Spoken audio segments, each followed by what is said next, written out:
Hello, welcome to another video of Cooking with Dom. Here is the ingredients for what we're going to make today, which is a spinach and blue cheese sauce. Our plan is for it to be stirred through pasta, but it could equally go nicely on toast or just decadently eaten with a spoon. The ingredients are some spinach. We've got slightly seen better days older spinach, but baby leaf spinach would be fine too, as would frozen.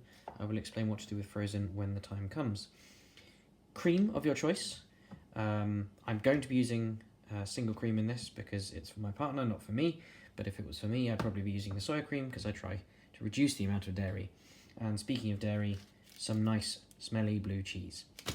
This dish could quite easily be done with any hard cheese, something like a pecorino or a very sharp cheddar, and one onion. Red, white, doesn't really, shallot, all of them are good. So let's get to it. First things first, we're going to want to dice our onion. Once you've got your onion like that, cut it in half. Then, on an edge, we're going to cut about 1 centimetre apart through the onion, but not all the way, so stopping about here.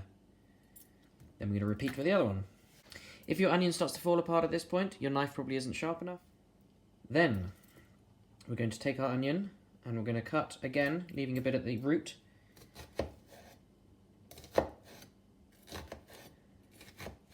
Like this. So we now have an onion that has been cross-sectioned but not come apart. Repeat for the other one. 2 onions.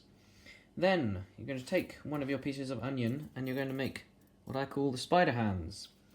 You're going to hold onto your onion like this with the knuckles of your first point, your index and your middle finger extended beyond the tips.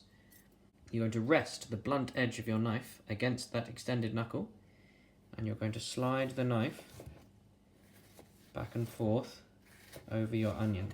There should be a gap between your the tip of your finger and the sharp bit of the knife, because it is being held there by your knuckle. Repeat. You'll be left at this point with 2 end bits. With these, we're just going to cut them once down the lengthway, turn, and go along like this. So, now to the spinach. Here is the spinach we're going to be using. I happen to have in my fridge a bag of the baby leaf spinach, just so you can see the difference. As you can see, this stem is significantly thicker and more grown. So if I was using this type of spinach, which I'm not, you wouldn't need to do this next step. So if you happen to have this spinach in your fridge, then feel free to skip this next step.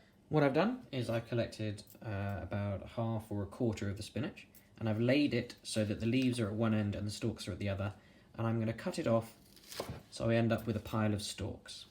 I'm going to repeat that for all of the spinach. Now we have a pile of the leafy bits and a pile of the stalky bits. Stalky bits I'm going to pull together, and again, using the spider, I'm just going to cut them into centimetre cuts. We're going to crumble the cheese. Feel free to do this with a knife if you wish, but this is crumbly enough that it just falls apart. If you're using a particularly hard cheese, then again a grater would do this job, but if I tried to grate this, I'd end up with a mushy paste. Yes, I am keeping the rind in. That's mostly for Catalin's benefit. Right, over to the stove. I put a small pan, and I'm using a Le Creuset because I have one, but any small saucepan would work. And you could do this in a frying pan. I just find the high edges helpful when we're eventually going to add the cream. I'm going to light a medium flame and add a glug of olive oil and let that heat. A good tip to know if your oil is hot enough, especially when frying onions, is to test it with a couple of tiny small bits of onion. As you can see, this is ready. Add in all of your onion.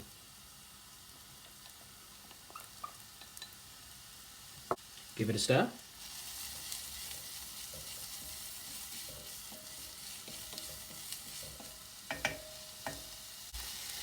Add a generous grind of black pepper.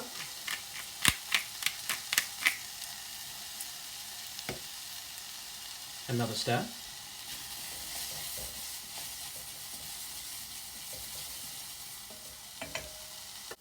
If you wanted to add some garlic or some hard herbs like rosemary and thyme to this sauce, this would be the time to do it. When the onions are cooking but not cooked. I don't think those things go with the blue cheese I'm going to add, but it's your sauce. As you can see, some of my onions are starting to go very light brown at the edges, and there's a little bit of frond or sticky stuff at the bottom of the pan. That is when we add our next ingredient. Adding the spinach stalks and giving it another stir. Brilliant. Those stalks have started to soften and lose some of their vibrant colour. Just going to add a pinch of salt and the rest of the spinach.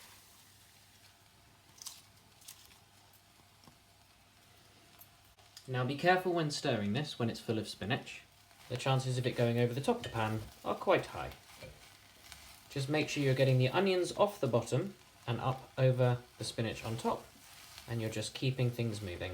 The spinach will wilt down and take up less and less room.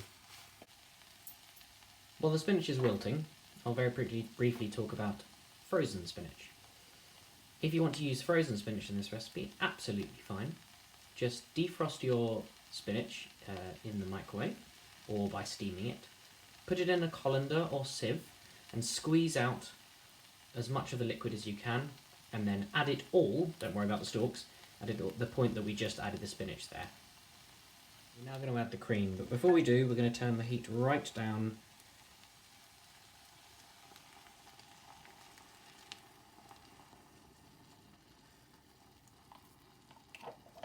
And that was about 150 mils of cream. As you can hear, or possibly not, that has cooled down the pan no end. Also, if you had some particularly sticky bits of onion at the bottom of the pan, this is a good opportunity to use your spoon to just get them off and get them mixed into everything else. Going to have to be quite careful with the heat now. I want to warm the cream up, but I definitely don't want it to boil, and I don't want to burn the bottom.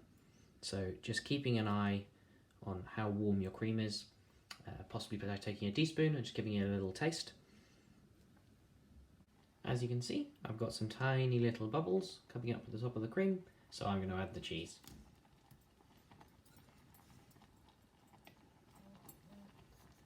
And give it a stir. At this point, depending on how small you crumbled or grated your cheese, your sauce is pretty much done. I'm going to leave mine cooking for a little bit because I'd like those big lumps of cheese to turn into smaller gooey lumps of cheese. And then I'm going to taste and season. Let's have a taste. So I think that needs a little bit more black pepper, but the fact that my kitchen now entirely smells of blue cheese, it is quite a blue sauce. And there we have it. A spinach and blue cheese cream sauce, ready to have pasta stirred through it for my partner's lunch tomorrow. Enjoy. Remember to like, share, subscribe, and let me know if you give it a go and what you do differently.